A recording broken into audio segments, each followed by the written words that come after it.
Tardes a todos y a todas y bienvenidos a este coloquio Democracia en dos latitudes, Europa y América Latina en perspectiva comparada, el cual se encuentra organizado por el Instituto de Derecho Político del Colegio de Abogados de Rosario. En este 2023 estamos celebrando un hecho de gran envergadura.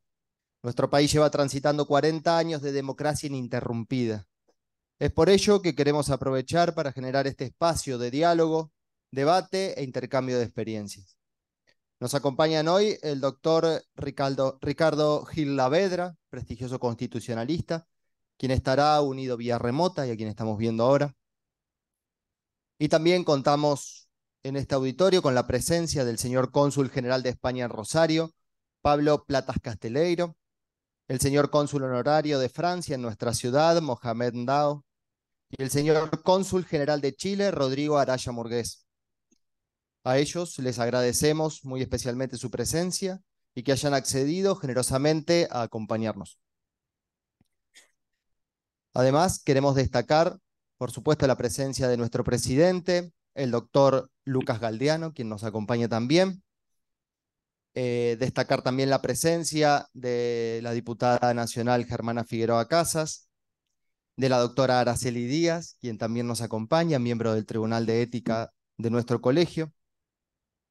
Y en primer lugar, vamos a darle la palabra a quien estamos viendo ahora en pantalla, al doctor Ricardo Gil Lavedra. Bueno, muy buenas tardes a todos y a todas. En primer lugar, quiero agradecer al Colegio de Abogados de Rosario por esta invitación, a mi amigo Lucas Aldiano, al Instituto de Derecho Político que ha tenido la iniciativa para poder apreciar la democracia desde la visión de distintas latitudes, desde el punto de vista desde diferentes países. Por supuesto, todos tenemos un origen común, que es el constitucionalismo, la democracia liberal, que nació allá por el siglo XVIII, yo diría, sobre la base de tres grandes principios. El principio democrático, es decir, que el pueblo tiene la soberanía para poder apostar a su autogobierno, que la soberanía reside en el pueblo. El principio liberal, que es parte de que el hombre tiene algunos derechos inalienables que no pueden ser desconocidos, que le pertenecen por su sola condición de tal, y el principio republicano, que tiene que ver también de que estas libertades, que estos derechos solo pueden ser garantizados a través de un gobierno limitado, es decir, de un gobierno dividido, la que tiene que ver con la división de los poderes, de la división de las funciones del Estado, con la justicia independiente. Por cierto, la situación de la democracia en la región y también, por supuesto, en Europa ha tenido en este momento sus vicisitudes. Por primera vez en los últimos 20 años, los regímenes autocráticos superan las democracias liberales. Ese gran auge en las democracias liberales que hubo a fines del siglo pasado pareciera haber llegado a un punto de no crecimiento. Según el Instituto Biden de Gotemburgo, el 70% de la población mundial hoy en día vive bajo autocracias, no democracias liberales. Y esto tiene que ver con lo que se denomina una reversión democrática y que algunos autores llaman a la indiferencia o la irrelevancia de la democracia. Es decir, de que poco importa si es un régimen democrático o un régimen con algunas formas de autocrática. En la región, el Latinobarómetro, como ustedes saben, es de una sociedad civil chilena que publica todos los años resultados sobre el estado de la calidad democrática en la región. Por primera vez ha dado como resultado que el 54% de la población de la región no le importa si hay un régimen democrático o un régimen que no lo sea, en la medida que le dé resultados, que le dé alguna satisfacción a la demanda de satisfacción de sus derechos. Esto ha dado lugar también, no solamente en la región, en nuestra región, sino también en Europa, a la aparición de muchos partidos de ultraderecha, bueno, que están compitiendo abiertamente por el poder. Bueno, Chega, el partido Chega en Portugal, Vox en España, Le Pen en Francia, Meloni en Italia, lo que ocurre en Polonia, en Hungría, el partido alemán neonazi acerca de la alternativa alemana, que ha conseguido representación parlamentaria y una porción importante del Parlamento. Bolsonaro en Brasil, Trump en Estados Unidos. Esto se ha ido expandiendo, yo creo que prácticamente por todo el mundo. Por supuesto que con un discurso común, un discurso, bueno, violento contra el sistema, contra la democracia, contra los partidos políticos, cuestionando también el papel de los medios de comunicación, pero sobre todo execrando también a sus adversarios. Y esto sin duda es una amenaza cierta para la democracia. Levitsky y Siglas en este conocido libro ¿Por qué mueren las democracias? Pone como un valor central para el mantenimiento de la cultura democrática la tolerancia. Y esto tiene que ver con el pluralismo, con la aceptación de los ideos, con las ideas del otro. Es decir, con la posibilidad de aceptar diferentes dentro de una sociedad. Por supuesto que siempre es importante el debate, la discusión. La democracia rechaza el pensamiento único, pero lo que las discusiones y los debates dentro de la democracia es en función de un objetivo, que es la búsqueda de consensos, la búsqueda de acuerdos, que son los que permiten avanzar un país. En la Argentina, Raúl Alfonsín decía que la democracia es el único régimen que requiere unos ciudadanos participantes. La democracia requiere demócratas, es decir, gente que comparta los valores de la democracia. Y estos son los valores del pluralismo, los valores de la tolerancia, los valores de la aceptación también de que nadie tiene la verdad, de que somos un conjunto de ideas distintas, etc. Por eso en estos momentos en los cuales Argentina cumple 40 años de democracia, asistimos también en todo el mundo a la aparición de estos movimientos de extrema derecha. Bueno, yo creo que los demócratas nos queda un solo camino, que es perseverar. La democracia es una herramienta muy frágil que requiere ser cuidada, que requiere la creación de una cultura democrática, que es precisamente la cultura de la aceptación de las ideas distintas, la cultura también de la aceptación también de la lucha por los derechos de todos. Por eso estamos ávidos de escuchar los puntos de vista de todos, pero creo que tenemos que renovar nuestro compromiso con los valores que hacen a la esencia de la democracia, porque en definitiva es el único régimen que nos permite a todos vivir en libertad y poder.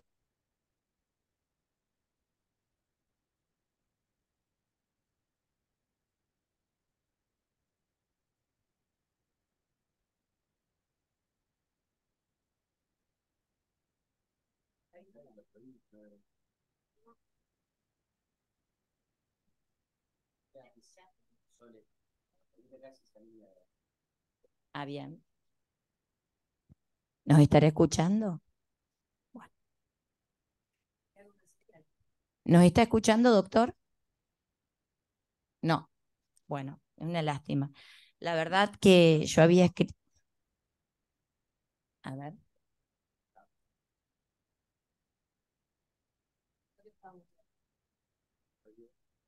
A ver, doctor.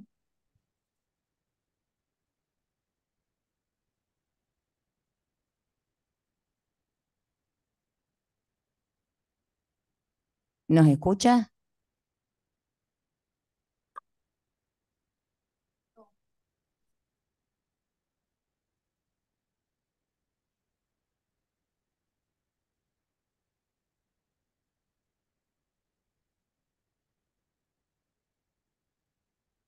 Doctor, ¿nos escucha ahora?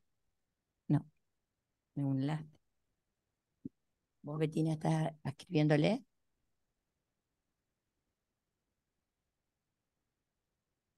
Bueno, mientras esperamos que el doctor escuche, primero, para mí ahora hablar después de Gil Lavedra es todo un compromiso. Yo había pensado hacer una apertura muy sencilla para darle la palabra a los expositores, entre ellos a él, pero bueno, lo voy a hacer ahora. Un placer poder tenerlo a una distancia, un honor y todo lo que ha dicho. Como parte del Instituto de Derecho Político, para nosotros es una alegría muy grande poder realizar esta actividad en nuestro colegio en el contexto de la conmemoración de los 40 años del regreso de la democracia, signados por numerosos desafíos, pero también por un clima de apertura, pluralismo y reafirmación institucional, sustantivos para el desarrollo del sistema político. Como dijo Gil Lavedra, no son años fáciles para la democracia en el mundo. La inestabilidad social, la desigualdad y la crisis del Estado de Derecho en muchas regiones hacen que vivamos permanentemente cuestionando la relevancia del sistema democrático, como si solamente fuese un sistema declarativo o meramente formal, una selección electoral. La democracia, pensamos, es mucho más que esto.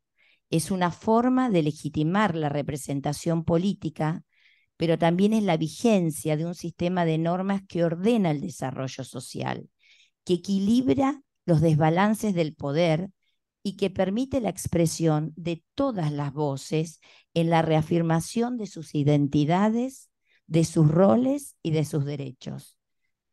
Este principio de tolerancia es fundamental para la convivencia cotidiana. Descansa en una preocupación permanente de quienes participamos en la vida política e institucional. La reafirmación de un sistema de valores, de principios y creencias que fortalezca a la comunidad y con ella a la ciudadanía. En este ánimo es que pensamos realizar este coloquio que nos permite escuchar experiencias y enfoques diversos traídos en las voces de nuestros invitados, pensando en una visión amplia y compleja del proceso político, de los desafíos culturales y de una perspectiva comparada entre dos regiones históricamente confluyentes en la construcción de la cultura política democrática como son Europa y América Latina. Los invitamos, pues, a escuchar a las ponencias, a nuestros invitados y que tengamos todos una excelente jornada de reflexión. Muchas gracias.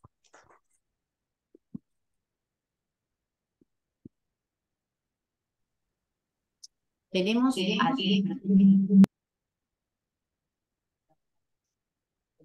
cónsul de Francia también por Zoom, así que Mohamed, ahora le vamos a dar la palabra. Vamos a dilatar. Hola, no se escucha bien, ¿eh? Hola. Ahora no me... Sí, ahora sí, ahora sí. Bueno, buen día a todos. Lamentablemente no puedo estar con ustedes de vivo en Rosario hoy porque tuve que viajar en Noruega, pero estoy acá con ustedes de manera virtual. Bueno, en mi parte, lo que primero quiero agradecer a, al, a todos por su presencia y por la invitación. Eh, lo que quería decir sobre el tema de la democracia, que es un tema muy importante, como lo presentó el señor Gil Lavreda, con todos los cambios que enfrentamos hoy, especialmente en Europa, en América Latina. Bueno, la democracia en Europa ha evoluido evolucionando a largo tiempo de la historia. La situación que enfrentamos hoy es una situación que no está tan diferente que Europa ha enfrentado por el pasado. La democracia siempre va en el tiempo adaptándose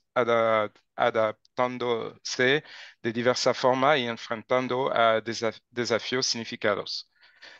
Actualmente en Europa, la mayoría de los países europeos adhieren a sistemas democráticos representativos, donde los ciudadanos eligen sus representantes a través de elección periódica. En la Unión Europea desempeña un papel crucial en la promoción y la protección de los valores democráticos en esa región, estableciéndose como el Tratado de Maastricht en 1993. La Unión Europea busca fomentar la cooperación y la integración económica y política entre sus Estados miembros. La democracia se considera como un principio fundamental en los tratados de la Unión Europea, y los países que desean unirse deben cumplir con cierto estándar democrático. A pesar de esos éxitos, la democracia en Europa también enfrenta desafíos. La creciente desconfianza en las instituciones políticas, la polarización y la influencia de factores exteriores como la desinformación son preocupaciones crecientes ahora. Algunos países de Europa Central y del Este han experimentado retrocesos democráticos, erosión de las libertades civiles y de la independencia del poder judicial. Además, la gestión de crisis como la migratoria o la financiera ha generado tensiones entre los Estados miembros y desafío para la solidaridad europea. La pandemia también del COVID-19 ha planteado interrogantes sobre la capacidad de los sistemas democráticos para abordar emergencias de salud pública de manera eficaz e equitativa. A pesar de esos desafíos, la democracia en Europa sigue siendo un ideal compartido y una fuerza impulsora por el cambio. Los ciudadanos participan activamente en procesos democráticos y las instituciones europeas trabajan para fortalecer la gobernanza democrática. La diversidad cultural y la rica historia de Europa también contribuyen a la dinámica democrática, promoviendo el diálogo y la cooperación entre las naciones. En última instancia, la democracia en Europa sigue siendo un proceso en evolución que se adapta a los cambios sociales, económicos y políticos para garantizar la participación y la representación efectiva de sus ciudadanos.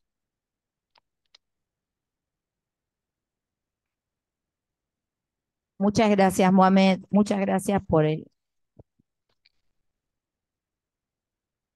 gracias por el aporte, gracias por tomarte este tiempo desde allá.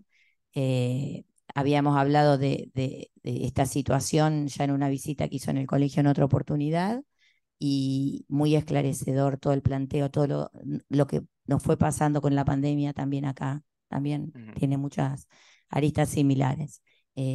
Si quieren, vamos a darle paso a los otros oradores, si quieren pasar los dos.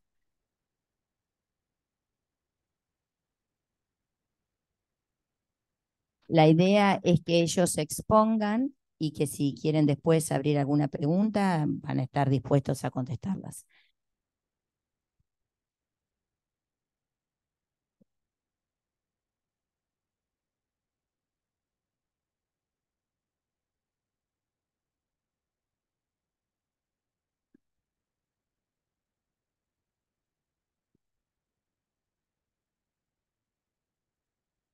A ver, probando, ¿está bien? ¿Me escuchan? Perfecto.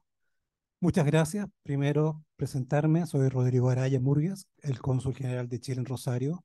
Yo estoy ejerciendo mis funciones acá en Rosario desde febrero del año pasado, muy contento. La ciudad me ha recibido muy bien, con todas las autoridades, las personas, distintas instituciones. Y agradezco en esta oportunidad al Colegio de Abogados por la invitación que me han ofrecido acá para conversar sobre este tema que es importantísimo para todas las sociedades, para todos nuestros países, como es la democracia, el fortalecimiento de la democracia. Y aquí estamos convocados para hablar sobre las democracias comparadas, hacer como un bis entre cómo está la situación democrática de nuestro país, en nuestros países, en este continente, y cómo también está la situación democrática en Europa, y cómo ha sido la evolución, las diferencias y las similitudes que pueden haber en los distintos procesos. Yo en ese sentido, primero voy a hacer un pequeño, muy breve barrido histórico, porque siempre es importante ver el contexto histórico en el cual se desarrolla la democracia en los distintos países. En el caso nuestro, y específicamente en el caso de Chile, que es similar en muchas materias respecto a la evolución de la democracia en los distintos países de América Latina, la democracia tuvo un muy rápido surgimiento en Chile post-independencia, después del término de la guerra de independencia a principios del siglo XIX. Todos los países de América Latina tuvimos un periodo que se llama de anarquía, que en algunos duró más o duró menos, en el cual se trató de estabilizar, digamos, como de fundar los regímenes por los cuales se iban a formar la república. En el caso de Chile, el periodo de anarquía fue muy breve, duró hasta 1830, en el cual se sucedieron distintos experimentos que se han llamado o de tratar de establecer distintos modelos de constituciones y repúblicas en ese periodo. En un periodo de 12 años tuvimos por lo menos unos 4, 5, 6 intentos o sea, no solamente intentos, promulgación de constituciones que trataron de resolver el problema político que significaba la organización del país. Esto inclusive modelos de tipo federal, como el que finalmente adoptó Argentina, pero que en Chile fracasó. Sin embargo, a partir de 1833, el país logró la estabilidad allá finalmente al establecerse, digamos, los fundamentos de la República en Chile. A partir de entonces, hemos tenido solamente 3 constituciones en el desarrollo de nuestros casi 200 años, en el cual obviamente cada una respondió a la característica de su época. La de 1833 recogió muchas de las cosas que venían ya promovidas desde la Revolución Francesa y estableció ya la estabilidad del país, en el cual, digamos, por casi 90 años que duró hasta 1925, se sucedieron los gobiernos democráticos en Chile. Obviamente, si uno compara, digamos, el tipo de democracia es muy distinta a la que nosotros consideramos propiamente tal ahora en el siglo XXI, pero que en esa época era muy avanzada. Y al permitir la estabilidad del país, permitió el crecimiento y el desarrollo de las distintas organizaciones y los distintos y el avance del país como tal. Tras la crisis de 1925, se estableció, el presidente Alessandri convocó una nueva una nueva comisión que estableció y se votó la Constitución del año 1925, que modernizó mucho el Estado de Chile, tratando de resolver la crisis política que había en ese momento, y hubo varios hitos en ese momento con esa nueva Constitución, como por ejemplo la separación definitiva de la Iglesia del Estado, que se terminara ya la potestad del presidente de disolver el Parlamento en cualquier momento que ella estimaba, que fue parte de la crisis, y se estableció una serie de derechos que se fueron implementando y que permitió a través del siglo XX el ascenso a las distintas capas de poder de los tratos medios y bajos de la sociedad chilena, que hasta ese momento no participaban plenamente del proceso y de la toma de decisiones en Chile. Y también de otros hitos, como por ejemplo ya definitivamente la obtención del derecho a voto de las mujeres, que en la Constitución anterior no estaba, Y así fue evolucionando hasta 1973, que permitió mantener un largo periodo de estabilidad democrática. Como todos sabemos, en 1973 se produjo el golpe de Estado en Chile, que en este año cumplimos 50 años del golpe de Estado, a la vez que este año se cumplían los 40 años de democracia acá en Argentina, así que ahí en ambos países tuvimos las conmemoraciones respectivas al respecto. Con la interrupción de la democracia, se intentó un nuevo proceso que la dictadura lo intentó implementar, y con ello se estableció y se implementó la Constitución de 1980 en un plebiscito muy cuestionado por sus características de legitimidad, pero que sí finalmente fue la que nos rige hasta este momento. Después del término del régimen militar, de la dictadura, se establecieron un consenso entre todas las fuerzas políticas de poder reformar la Constitución mediante distintos plebiscitos. La de 1989, que contó con toda la legitimidad correspondiente, en que se abordaron una serie de reformas y que fue aprobada por más del 90% del electorado, y las grandes reformas del año 2005, que terminaron con la gran mayoría de los cerrojos que tenía la dictadura respecto a la Constitución, y que esas reformas fueron promulgadas bajo el gobierno del presidente de Ricardo Lagos, y que actualmente es la Constitución que nos rige, que con esas reformas. Y bueno, y eso nos ha permitido el desarrollo de 30 años de democracia. Todos sabemos, como bien vieron, como todos ustedes vieron obviamente por noticias, todo, que en el año 2019 tuvimos una gran crisis política en Chile, lo que se llama el estallido social, que fue un momento grave de cómo podíamos buscar una solución democrática a las demandas y a los problemas y a la situación grave política que se produjo en ese momento al respecto.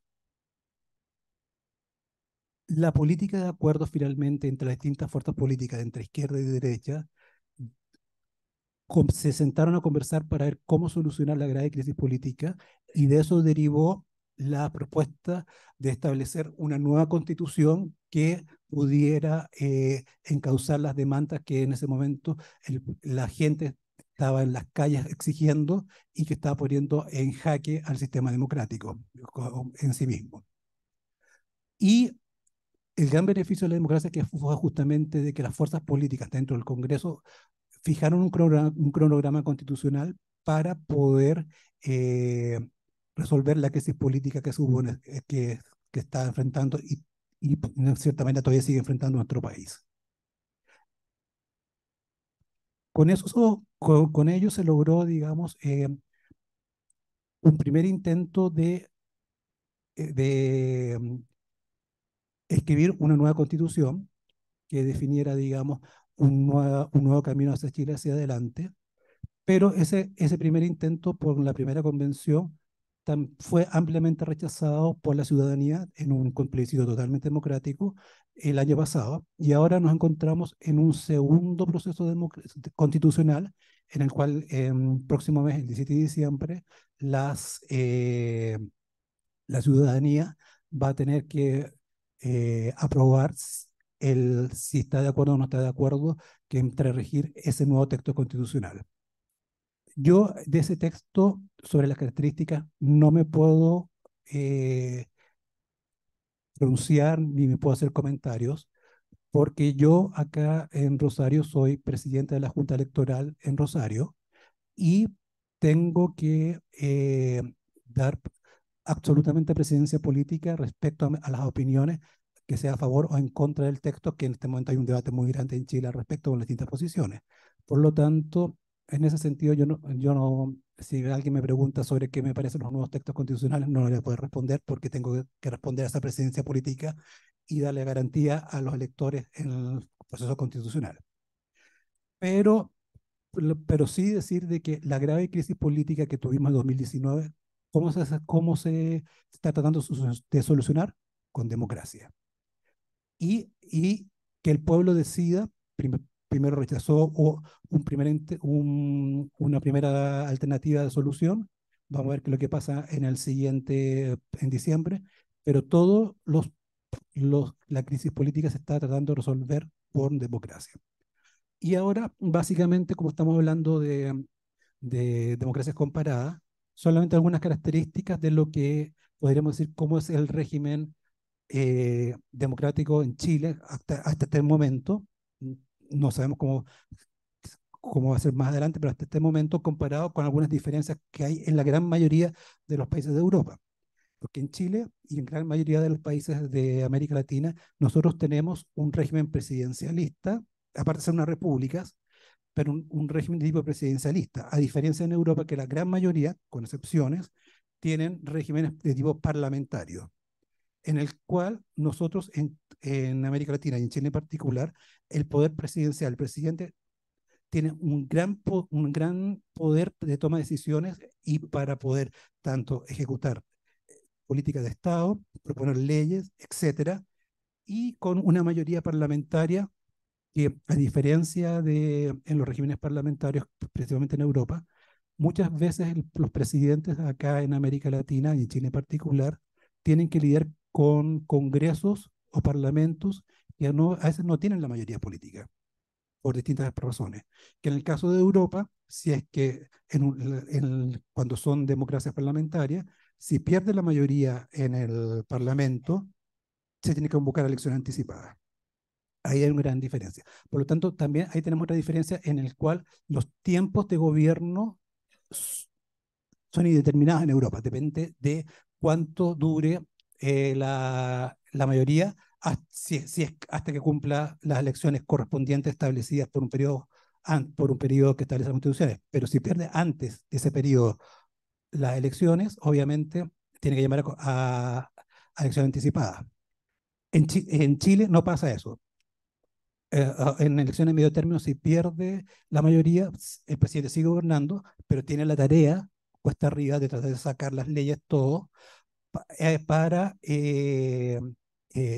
sacar su programa de gobierno. Y ahí entra la negociación política y la habilidad política de cada uno de los presidentes y de los gobiernos y de los ministros a su vez para poder sacar las leyes. Y a veces dan cosas curiosas y bastante curiosas. Le ha pasado al presidente Boris también ahora que tampoco cuenta con mayoría definida en el Parlamento, que algunas leyes las ha sacado con el apoyo de la oposición y votando en contra parte de la alianza del gobierno. Y no pasa de que pierda el cargo. Se puede dar esas situaciones. Normalmente, obviamente, la gran mayoría de las leyes los saca con el apoyo de sus partidarios, de los congresistas oficialistas y normalmente con el voto en contra de los diputados opositores. Pero a veces se dan las circunstancias de las negociaciones de que puede haber apoyos cruzados y eso no afecta y el presidente puede terminar su periodo. Y lo último de reflexión que voy a hacer al respecto es el tema de que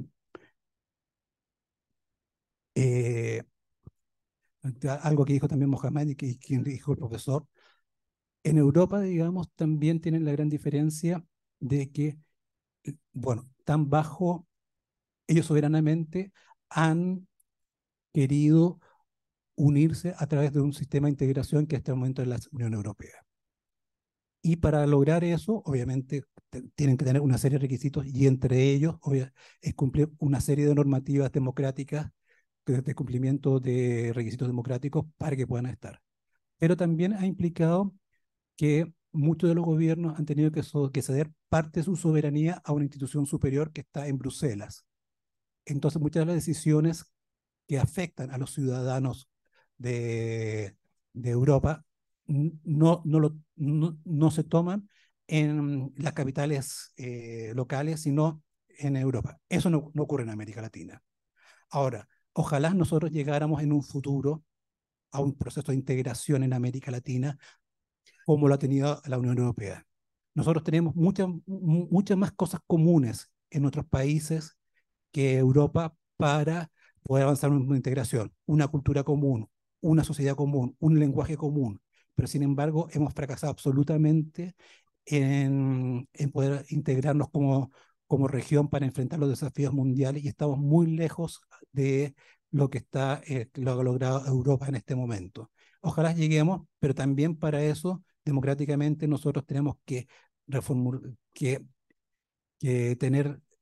reforzar nuestras democracias acá en el continente y cuando reforcemos eso, también ser capaces de ceder parte de soberanía a una institución, vaya a ser en el futuro cuál va a ser, que rija, digamos, la integración en América Latina.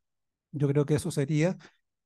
Había preparado un resumen largo, pero yo lo traté de resumir en esto. Y esas son ideas que estoy tirando a la idea y que después podemos conversar, digamos en el proceso de debate y preguntas. Muchas gracias.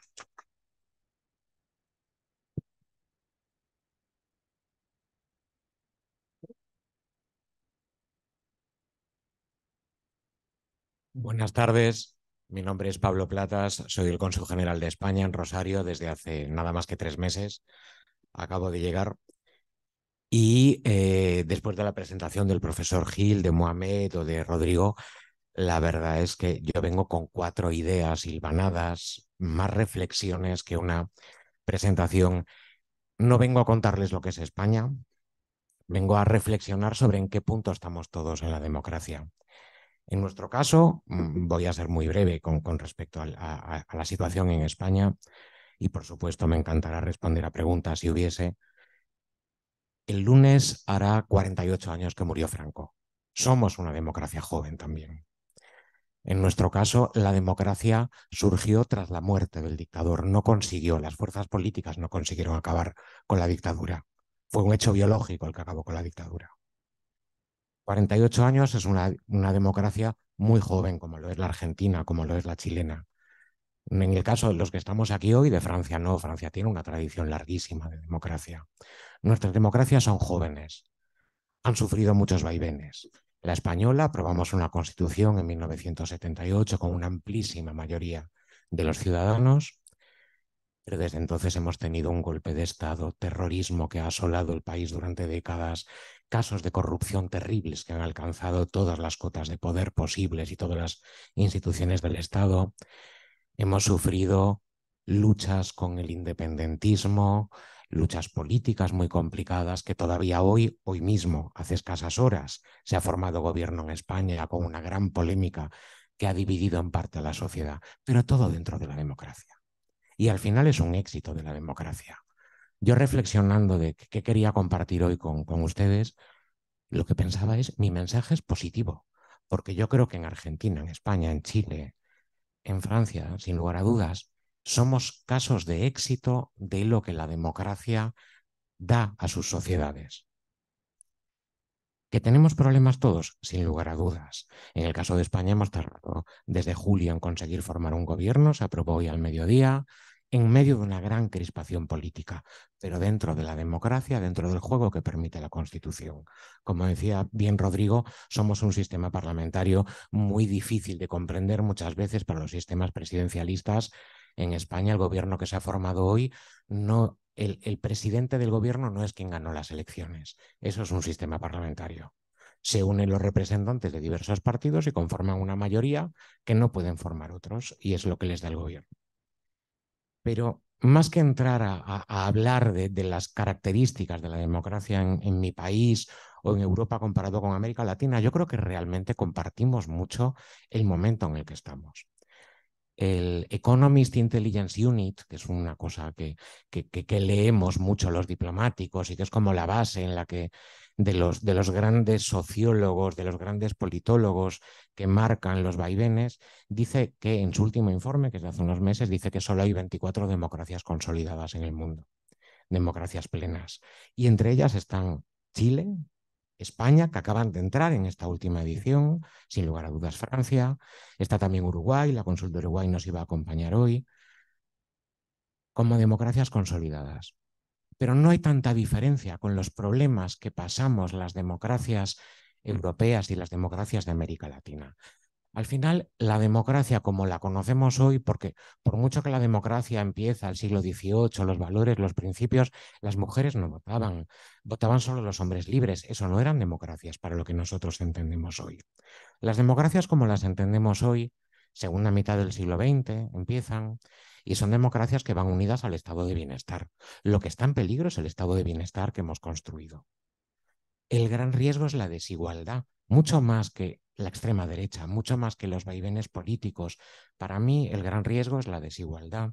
Decía antes el profesor Gil Lavedra que a un porcentaje muy importante de la población mundial no le importa si hay democracia o no, lo que le importa es comer, tener derecho a una vivienda digna, tener derecho a trabajo, poder conseguir un trabajo, poder desarrollarse personal y profesionalmente, que es lo que nos importa a todos. El estado de bienestar lo construimos para que pudiésemos desarrollarnos como personas y montamos unas reglas democráticas que regulasen el movimiento de nuestras sociedades. Hoy está en riesgo ese estado de bienestar por las desigualdades, por las diferentes crisis económicas que pasamos todos en Argentina, en España. En España todavía estamos sufriendo la crisis económica de 2009, la terrible crisis financiera que estuvo a punto de destruir la clase media en la Europa meridional. 2009. Empezó en 2009 y se alargó a lo largo de muchos años. Las desigualdades, la emergencia climática, yo creo que no somos conscientes, pero eso sí que puede acabar con todo nuestro sistema, con todo lo que hemos construido. Todavía no hemos incorporado los riesgos de lo que nos va a venir a nosotros, a nuestros hijos, a nuestros nietos, con el cambio climático, cómo está afectando el mundo que hemos construido los países desarrollados al medio ambiente y cómo eso va a afectar el futuro de nuestras sociedades. Y las guerras, un factor que pensábamos. Hablaba ahora Rodrigo de la integración europea, caso sin lugar a dudas de éxito, que surgió de una guerra, surgió de la Segunda Guerra Mundial, surgió de intentar construir algo que evitase que volviésemos a matarnos entre nosotros. Y nadie esperaba que hoy, en 2023, estemos en otra guerra en Europa, la agresión rusa a Ucrania. Estemos en una guerra terrible en Oriente Medio, de consecuencias que no sabemos medir. Yo hace 3 meses estaba viviendo en Israel. Yo he dedicado una gran parte de mi vida personal y profesional a Oriente Medio. He vivido en Israel y trabajado, y he vivido también y trabajado en Palestina. Es un mundo que me es muy cercano y al que tengo mucho aprecio. Me duele mucho. Nadie esperaba esto, nadie esperaba estas guerras. ¿A dónde nos van a llevar? No lo sabemos en este momento. Pero nuestra principal fortaleza hoy es analizar cualquiera de estas crisis desde nuestras democracias, desde nuestros valores, desde nuestros principios, desde la seguridad de que el Estado que hemos construido con todos sus fallos, enormes fallos en América Latina y en Europa, enormes fallos en todos nosotros, pero es un Estado que busca la participación de los ciudadanos, la igualdad de los derechos, la representación y basada en un Estado de derecho. La soberanía tiene que estar en el pueblo a través de la ley, si no, no tiene ningún sentido. El surgimiento de la extrema derecha, fenómeno de los últimos 10, 15, 20 años en Europa, en América Latina, que nos da mucho miedo a todos, pero surge desde la democracia y dentro de la democracia. Bienvenida sea, mientras estemos dentro de la democracia, mientras mi opinión es una opinión personal, pero una opinión, creo, basada en unos principios democráticos que rigen mi reflexión. Bienvenido sea el partido que llegue, siempre que sea dentro del juego democrático. Yo he vivido, les decía antes, en Israel, y yo no soy constitucionalista, no soy un experto, yo no puedo aportar demasiado a esta conversación hoy. Lo que soy es una persona que por su trabajo he vivido en muchos lugares del mundo, y eso me ha hecho valorar muchísimo más la democracia. Yo he vivido en Cuba, he vivido en Rusia, he vivido en Israel, en Palestina, he vivido en Centro Europa, he vivido en Estados Unidos, 2 veces en Argentina. Y el conocimiento del mundo desde perspectivas muy diferentes y desde lugares muy diferentes, lo que me aporta es el valorar en todo momento la democracia y el juego democrático. El surgimiento de muchos partidos que ponen en duda el juego democrático, no hace falta que les pongamos apellidos, todos sabemos cuáles son, en Europa, en América, nos hacen muchas veces que votemos contra alguien, no a favor de alguien. Y para mí eso es uno de los grandes riesgos en que estamos hoy.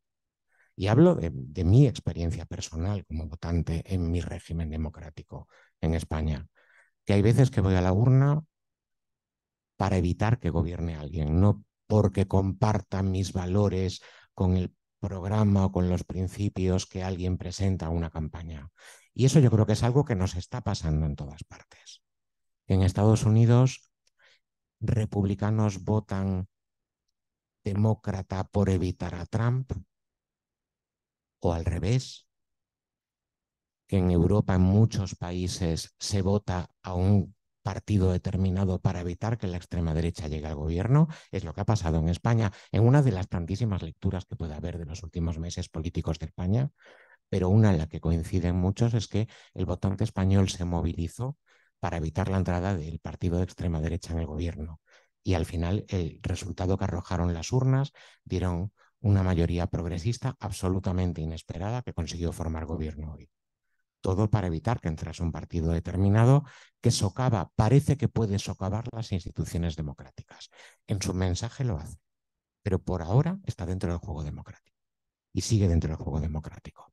Y a todo este fenómeno de partidos que nos da miedo si van a respetar o no, nosotros que vamos a votar tapándonos la nariz a veces, no queriendo mirar la mano con la que estamos votando, porque no estamos de acuerdo, pero creemos que es un voto útil, un voto necesario.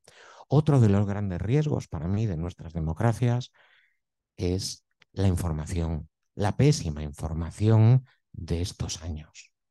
Se ha acabado lo que habíamos construido. Nosotros veo muchas canas, las mías las primeras aquí, y hemos vivido muchas fases diferentes y hemos leído mucho, hemos leído programas de partidos. Hoy todo está en un tuit o en un vídeo de TikTok, en unos pocos caracteres, y no me preocupa tanto que nosotros no recibamos toda la información.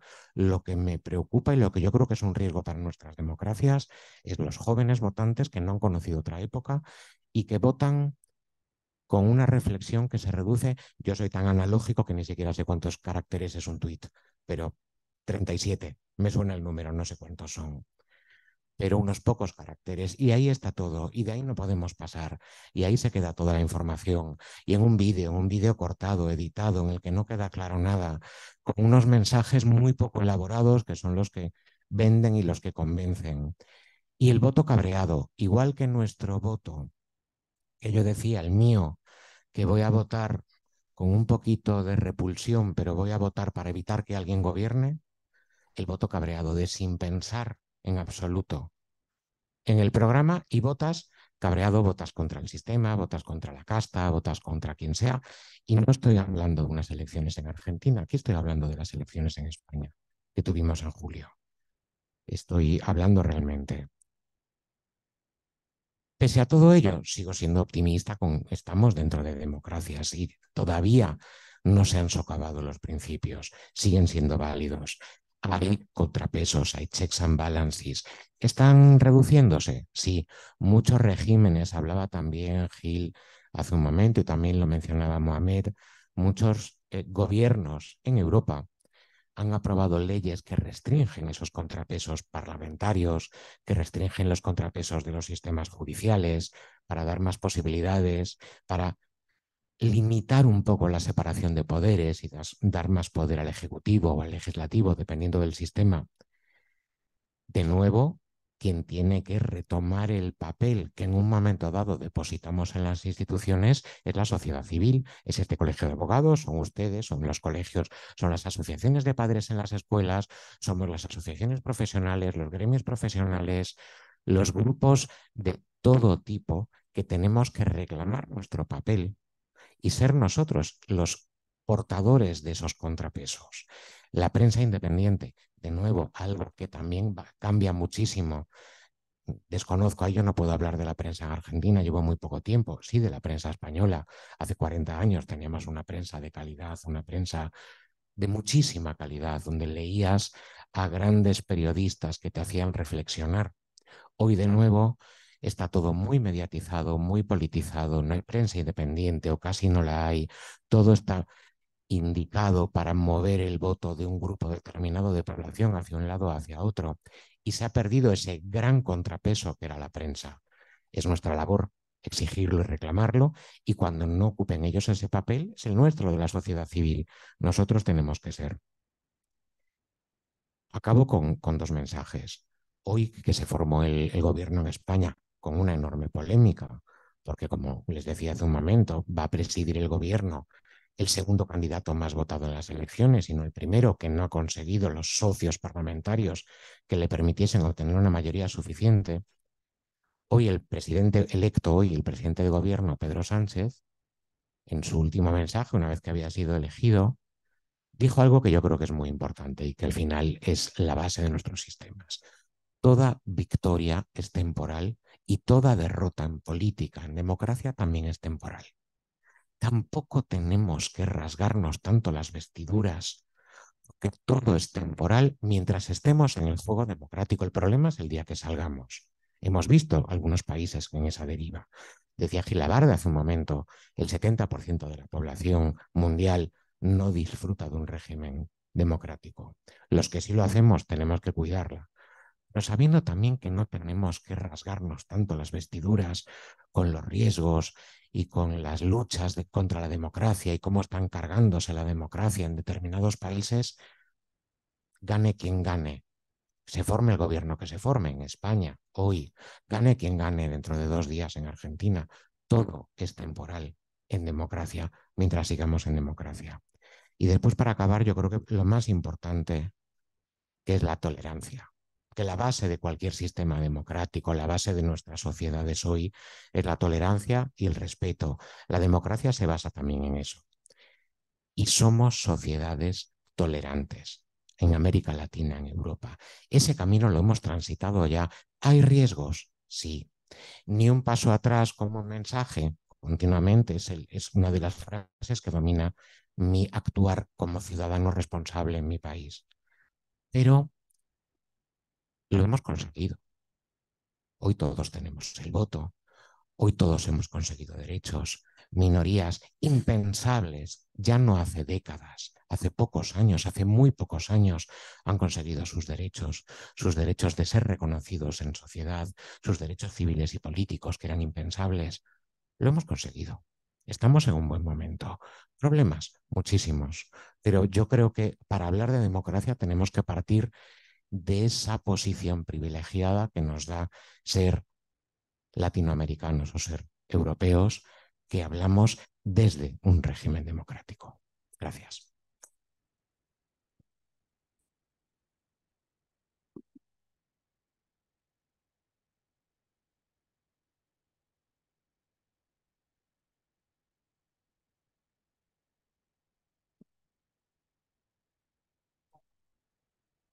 Si alguien quiere hacer alguna pregunta o alguna reflexión.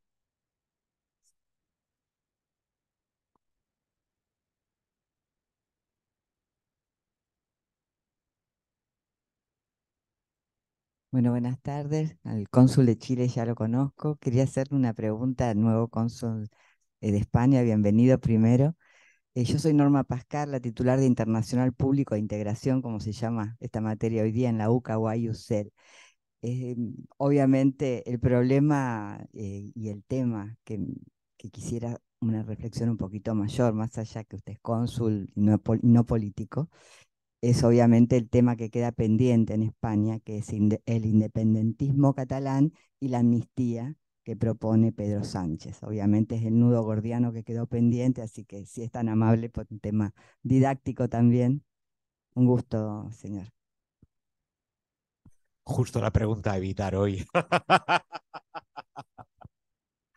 Una pregunta difícil, no ya porque como cónsul debo o no debo, sino una pregunta muy difícil.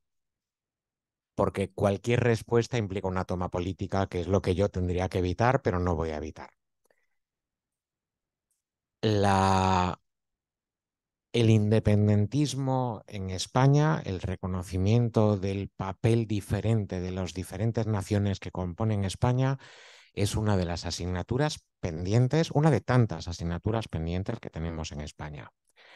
En España, esto lo tenía entre mis notas y no lo mencioné, no quiero empezar 80 años atrás para hablar de esto, voy a ser breve, pero en España, en nuestra Constitución, en nuestra transición a la democracia, que fue modélica en algunas cosas, pero hoy somos, hoy padecemos las consecuencias de todos los capítulos que cerramos sin mirarlos para poder construir una España democrática.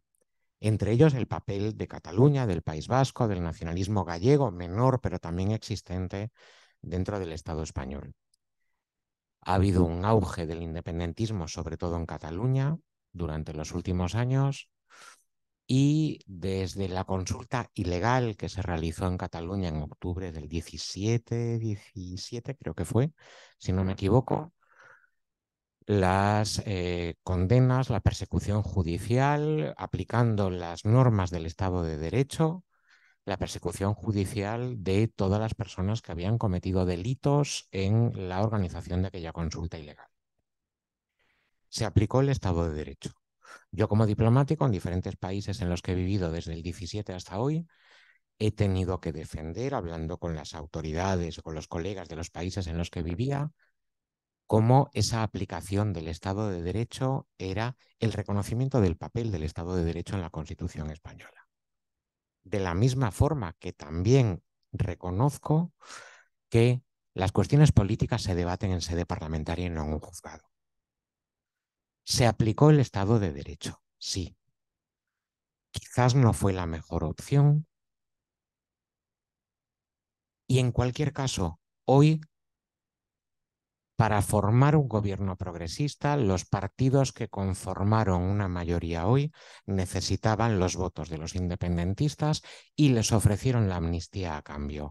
No podemos pensar que esto ha sido que de repente se han despertado los responsables políticos en España y han dicho lo que llevamos haciendo 6 años estaba mal y hoy nos hemos dado cuenta. No, lo han hecho para formar un gobierno. Han puesto en la balanza esa renuncia a la vía judicial a cambio de poder formar un gobierno.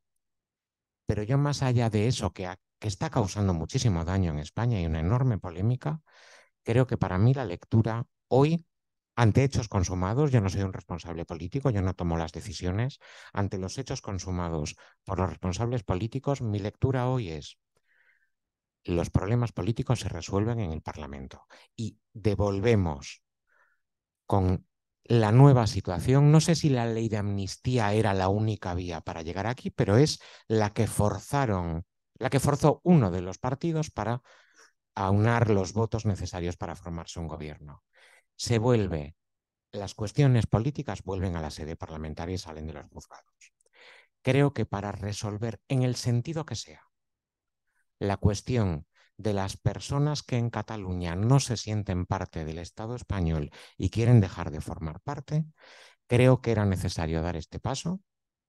Quizás no por la razón que se ha dado, pero era necesario dar este paso y queda una asignatura muy complicada de resolver en España, que es si el siguiente paso va a ser un referéndum o no, para lo cual habrá que reformar la Constitución y llegar a un acuerdo de los diferentes partidos políticos, incluidos los partidos que hoy están en contra de un referéndum, para caminar hacia ahí y que los catalanes y las catalanas decidan si quieren seguir formando parte de España o no. Algo que no cabe en nuestra Constitución, pero que ha ocurrido en Escocia, que ha ocurrido en Canadá, en los últimos años lo hemos visto, y no es una ruptura, no es una crisis, no es algo de lo que los países no podamos salir adelante.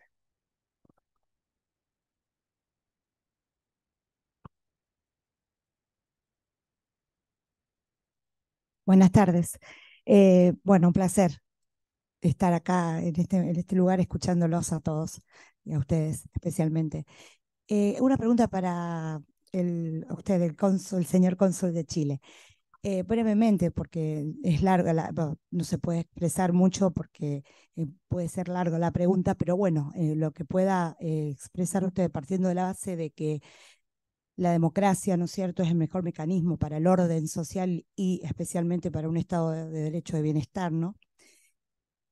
Los plebiscitos que ustedes también los utilizan, plebiscitos de referéndum en su país, ¿Cómo consiguieron ese camino tan largo para lograrlo a través de la idoneidad, valga que me equivoqué, ¿no? La expresión idoneidad del gabinete de profesionales que lo pueden llegar a realizar, más todo el mecanismo de hacer en este camino?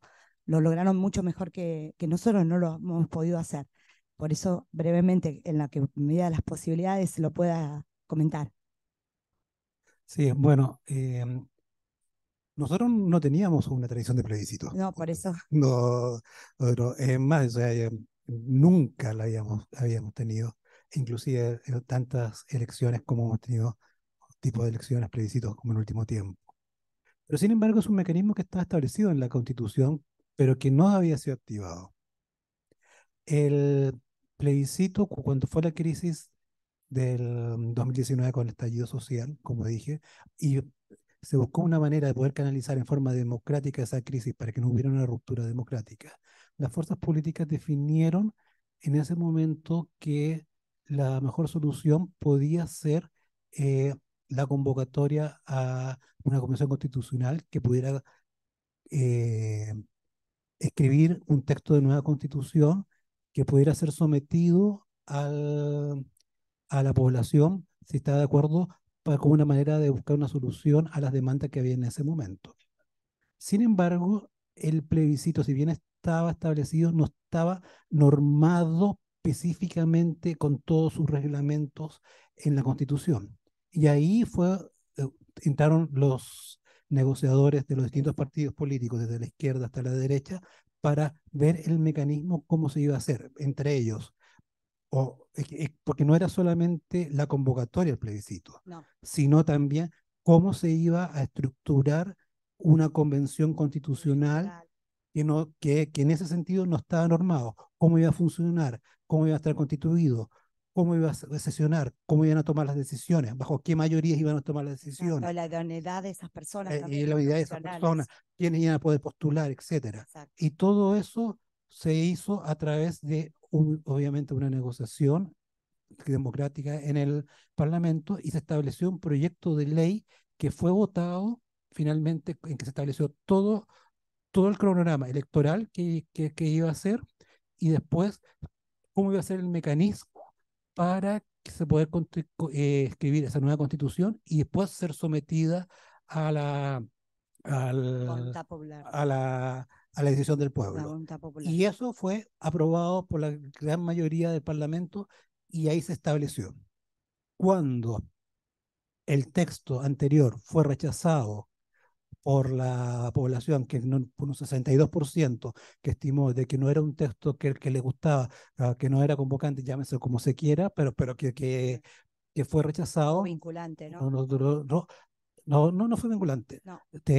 Fue rechazado, entonces ahí las fuerzas políticas, ¿qué hacemos ahora?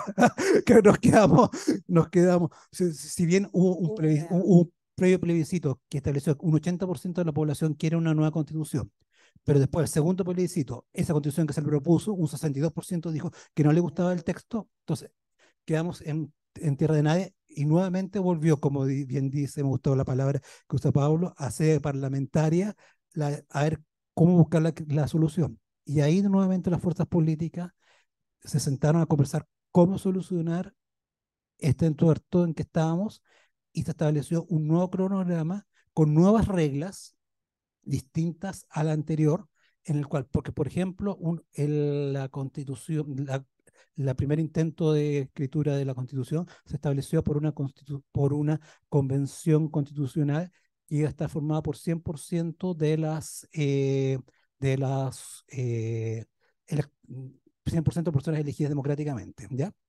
Sí. Y para ello se estableció una serie de mecanismos y se abrió también la apertura para distintos estamentos de la sociedad, independientes, escaños reservados, etcétera. Controles también. Los controles están establecidos dentro de los De reglamentos. los reglamentos. Al, al fracasar ese intento, al ser rechazado, se estableció un nuevo mecanismo en el cual ya primero se establecieron 12 bordes entre los partidos políticos, en el cual al cual, digamos, cómo se tenía que escribir la nueva constitución, y se estableció que primero el Parlamento iba a designar un comité de expertos que iba a escribir un pretexto que iba a presentarse, digamos, un comité de expertos de todos los partidos políticos que lo designaron, y se estableció con ese comité de expertos una propuesta de constitución que iba a ser sometido después a un consejo convencional, que ese sí era 100% electo. Y ese podía hacerle los cambios que ellos estimaban convenientes al respecto. Entonces, aquí fue un sistema mixto, que fue entre un consejo de expertos y un órgano electo completamente por el pueblo, a diferencia del anterior, que no hubo un comité de expertos. Y ese texto, obviamente lo trabajaron, se asesoraron, y ese es el texto que ahora se va a decidir si se aprueba o no se aprueba. ¿Qué va a pasar después? Todo depende del resultado.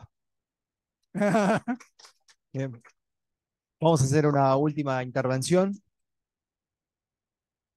Buenas tardes, mi nombre es Graciela Molina. Soy periodista, pero periodista de buenas noticias. Por eso vine, porque verdaderamente la democracia es una muy buena noticia y ahí no nos tenemos que apartar. Creo que nos está faltando mucho ejercicio democrático, porque la democracia no es votar cada 4 años, cada 2 años y delegar en el político absolutamente todo. Por eso celebro fundamentalmente este encuentro de lo que es una institución importantísima de la sociedad civil, porque es lo que hay que despertar, conciencia ciudadana, definitivamente. Es la única forma de que la democracia sea saludable y que no se vote por odio ni por pautas publicitarias, porque los medios son muy responsables de lo que está pasando. Los medios últimamente, al menos acá en nuestro país, se han encargado de sembrar miedo por un lado y odio por el otro, y eso no construye. Entonces creo que en tanto y en cuanto eduquemos en ejercicio ciudadano, vamos a ir reforzando, pero es una corresponsabilidad de todos y cada uno, porque es un tema demasiado delicado, demasiado importante y demasiado valioso como para que solo lo hagan los políticos. Así que celebro muchísimo lo que han organizado. Bueno, yo te agradezco las palabras. Es la idea de que participen y hoy de celebrar la democracia. Así que todas las palabras de los expositores en ese sentido, que nos hacen tomar conciencia de la importancia de poder bajar la palabra democracia a lo concreto con la participación ciudadana, es lo que tratamos de hacer desde el instituto, con todos los integrantes, gracias a todos, porque todo esto se pudo organizar gracias a todos los miembros del instituto. Y agradecerles, este es el comienzo de unas primeras charlas, vamos a seguir y los vamos a liberar ya, porque ha sido una jornada extensa. Así que, Mohamed, muchísimas gracias. El horario ya. Gracias. Gracias Sí. por la diferencia horaria. Un placer, un placer. Quiero agradecer al Colegio de Abogados de Rosario. Yo tenía una última palabra, porque Sí, no Mohamed, por hablé de favor. Europa, pero no mucho de Francia. Francia tiene un sistema presidencial que casi similar a lo que tenemos en Argentina. Pero yo he vivido 16 años en Suiza. Para mí, Suiza es el mejor ejemplo de democracia que he vivido en mi vida, porque la democracia suiza, en la democracia suiza tenemos la representación y la participación ciudadana. Los ciudadanos tienen derecho a proponer cambios en la Constitución y a votar sobre leyes específicas. Y ese enfoque directo permite una participación activa de la ciudadanía en la toma de decisión. Y a mí eso es muy importante por la salud de la democracia. No es que solo hay un representante que, ok, lo votamos y no somos más parte de la decisión, pero hay que ser parte integral del proceso también legislativo como ciudadano. Y eso, con el sistema de Suiza, con el sistema que tienen, eso existe. La toma de decisión se divide entre el gobierno federal, los cantones. Es un modelo descentralizado que promueve la autonomía regional, cultural, que respete también la diferencia. Y hay una búsqueda de consenso que para mí es importante para la democracia. No que un parte que la persona que gana gana todo, no. Hay que buscar ese consenso e incluir las minorías. Una política de consenso es esencial por un país donde hay mucha diversidad con comunidad lingüística o cultural diferente. Para mí es eso. Yo quería insistir sobre ese tema, que si hay un ejemplo para mí que el futuro de la democracia sería lo que se hace en Suiza. A través de la resolución de los conflictos, de las diferencias, a través del diálogo y la negociación. Muchas gracias, Mohamed. Otra de las palabras que se escuchó mucho hoy, que es esto de la diversidad, dentro de la democracia, el respeto a la diversidad, y sobre todo todos hablaron de la tolerancia también, como una de las cuestiones importantes. Gil Lavedra lo dijo, los dos cónsules presentes también, él lo vuelve a decir, así que rescato eso. Nos falló la cónsul de Uruguay, que iba a estar hoy, pero bueno, por cuestiones de agenda no pudo estar, así que vamos a ser convocados nuevamente para otra jornada y con otra temática. Muchísimas gracias. Muchas gracias.